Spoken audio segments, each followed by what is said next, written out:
Copenhague en 24 heures, voici comment optimiser chaque minute.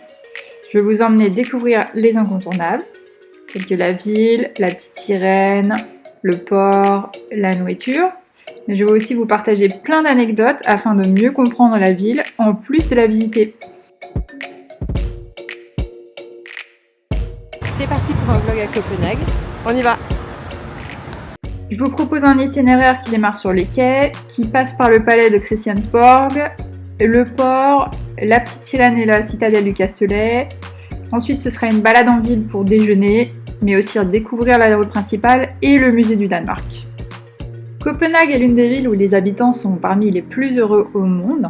Plus de la moitié se déplacent tous les jours à vélo. Et on peut voir ici une zone urbaine, les quais, aménagés pour la baignade, avec notamment un espace sauna, et où l'eau est de suffisamment bonne qualité pour se baigner.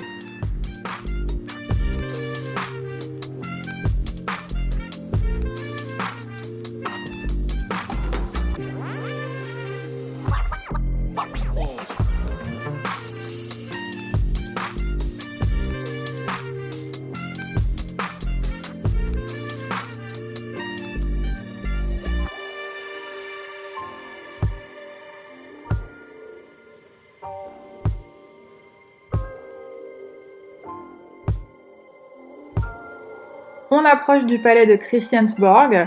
C'est un bâtiment très important puisqu'il regroupe le Parlement danois, le ministère d'État, la Cour suprême. De plus, la monarchie danoise occupe encore plusieurs parties du palais.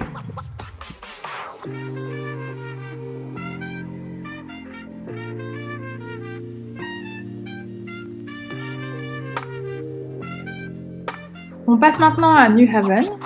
À l'origine un port de marins, c'est maintenant l'un des lieux les plus touristiques de la ville. Les façades colorées servaient à repérer les bâtiments depuis le port. Et Hans Christian Andersen, un célèbre auteur de contes danois, dont La Petite Sirène, y a vécu dans plusieurs bâtiments. On y retrouve le marché de Noël en décembre, avec notamment des gaufres en forme de sapin de Noël.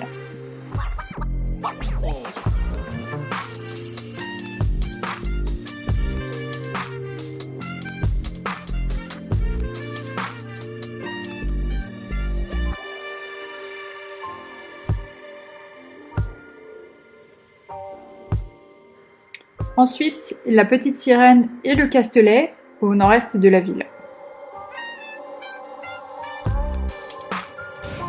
Sur le côté, à l'extérieur un petit peu des remparts de la citadelle, on aperçoit la Petite Sirène. Et il y a un monde à côté pour prendre cette photo. La statue ne mesure qu'1,25 m, donc elle est plus petite qu'on ne l'imagine. Elle est inspirée du conte d'Andersen, mais le visage vient d'une vraie ballerine.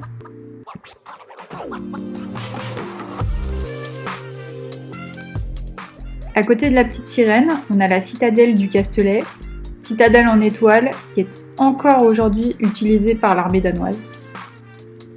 C'est l'une des forteresses les mieux conservées d'Europe.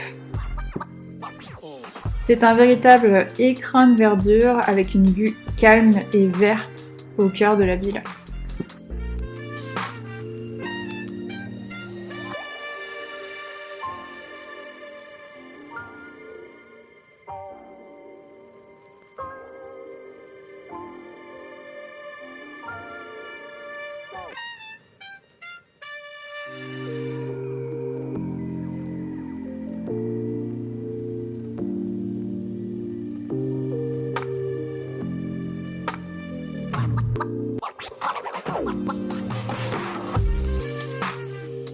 À l'intérieur du Castellet, on voit ces bâtiments rouges, les casernes, qui datent principalement du XVIIIe siècle. Ils servaient à loger les soldats et leurs familles.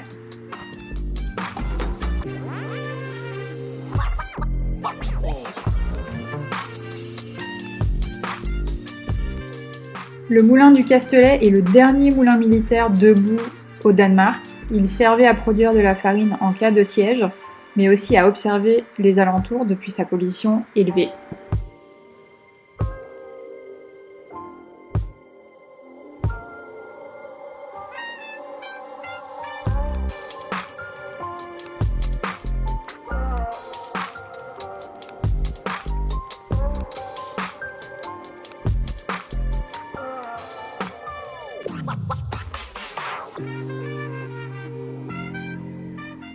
On passe au marché couvert avec dégustation de smørrebrød, spécialité locale, et balade dans la ville.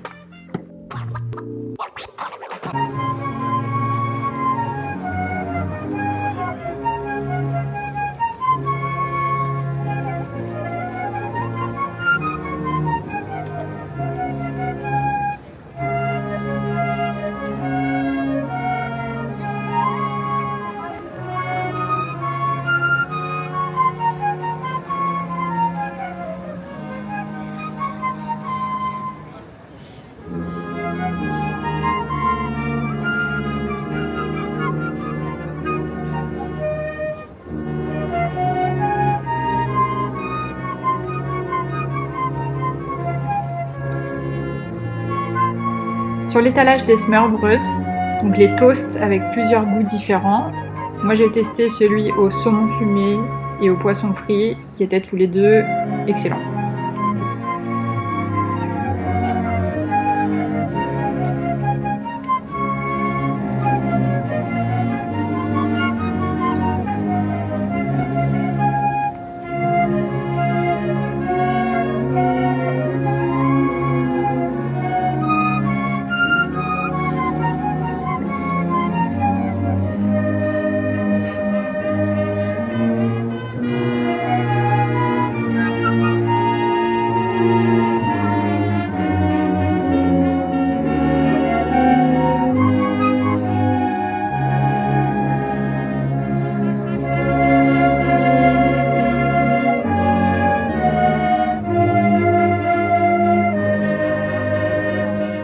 On passe à la visite du Musée national du Danemark.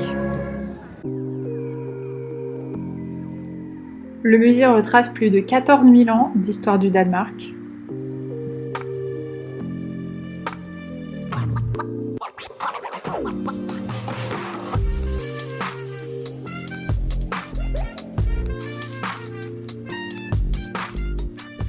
Il y a eu plusieurs guerres entre le Danemark et la Suède à travers l'histoire, qui ont notamment appauvri les deux pays.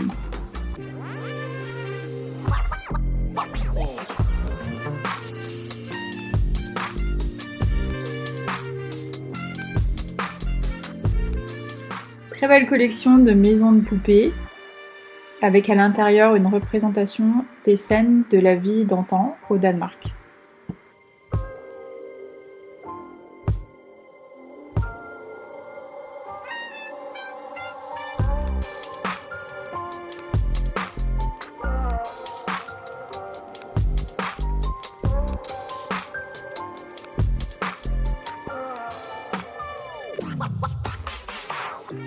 Le Danemark a sa propre monnaie, la couronne danoise, et depuis 2016, les pièces de monnaie sont faites en Finlande et les billets sont faits en France. Au Danemark, seulement 5% de l'argent en circulation est de l'argent physique, le reste, donc 95% des transactions, sont des transactions virtuelles faites avec de l'argent dématérialisé.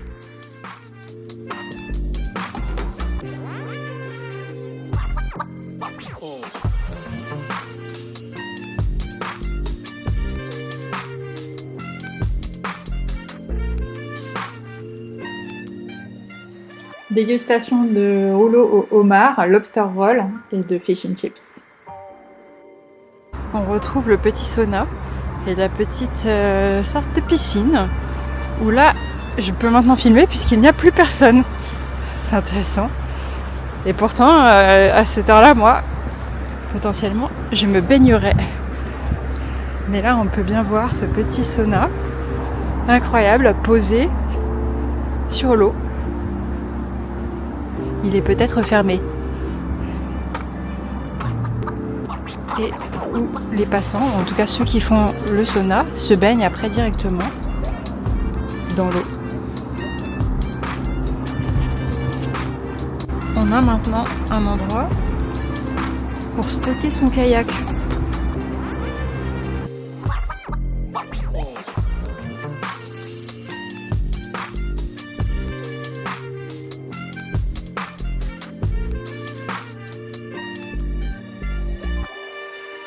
C'est la fin de cette vidéo, abonnez-vous pour plus de contenu itinéraire et astuces.